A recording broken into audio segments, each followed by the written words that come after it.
تورکیا dibêje qonexayekiya operasyona wê li Rexê berwarî Şêladizê û Avaşîn armancên xwe bi cih înane.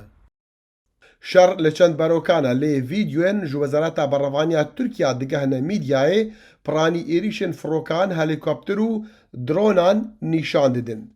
Ji yekem roja destpêkirina şerî Tirkiya ji zarê Wezîrê Berrevaniyê dibêje armanca wan bi tinê lêdana PKK ye. Burada bizim tek hedefimiz teröristlerdir. Bu ülkemize... Armanca me tenê terorîstin. Armanca me ya bingehîn lawazkirina wan terorîstaya yên ku hewl didin êrişî welatê me û sinûrên me bikin. Wekî her carê vê operasyonê de jî em gelekî hestiyar bûn li hember sivîl, jîngeh, cihên çandî û ûlî. Heta ku berzirarê nekevin. Wezareta Berrevaniya Tirkiya gotiye ku PKK niyaza êrişan di erdê Tirkiya de hebû, li wan ew dixwaze çalakiyên wan vebir bike di herêmên Çiyayê de. Digel hindê jî Wezareta Derveya Iraqê Gazî Balozê Tirkiya li Bexdayê kir ji bo diyarkirina nerazîbûna dewletê û daxwaza bi dawî înana van renge pêşeliyan di erdê Iraqê de. Lê li ser astê cîhanê dengên dijî vê operasyonê nahên bihîstin.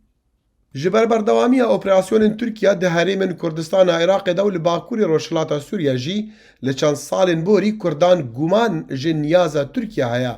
Bi taybetî nîşan hene ku şerê vê carê berfirehtir û dê dirêj be. Mixabin evroke em hinde Kurdbîn bên tenha ji ber hindekî berjewendiyên yên kesî yan jî bêjin yên êşa ezûgatiyê ku navanaxê Pakê Kurda ye neşiya dûrbîn berê xwe bidete evroke duristahî neşê Tirkiyekê bixwînê dikanê merema vî Tirkî çi ye û dê bû çi van hêrişaket.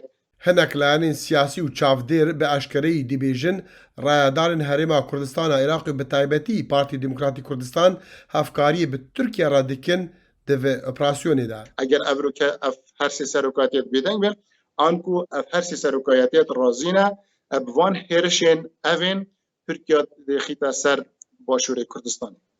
Di peyamekê dengiyê Kurd de berdevkê hikûmeta Herêma Kurdistanê Dr. Cotiyar Adil gote peyamnerê dengê Amerîka PKK ji bo têkdanê di herêma wan de ne.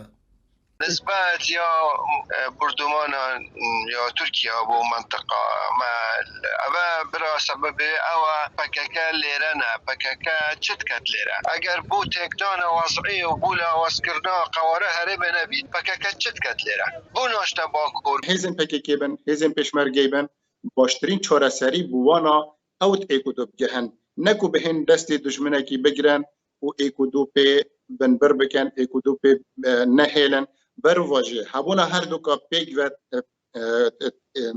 یعنی لیکته گهشتنا وانا درباره وی قضیه وی ملتی دا گله باشتر. اگر چی هشتا زانیارین پشت راستکری سبارت زیان هر دو آلیان ندیارن لی خلک دورا شلادزی گوتیا پامنی دنگی امریکا او زررمندین یکینا.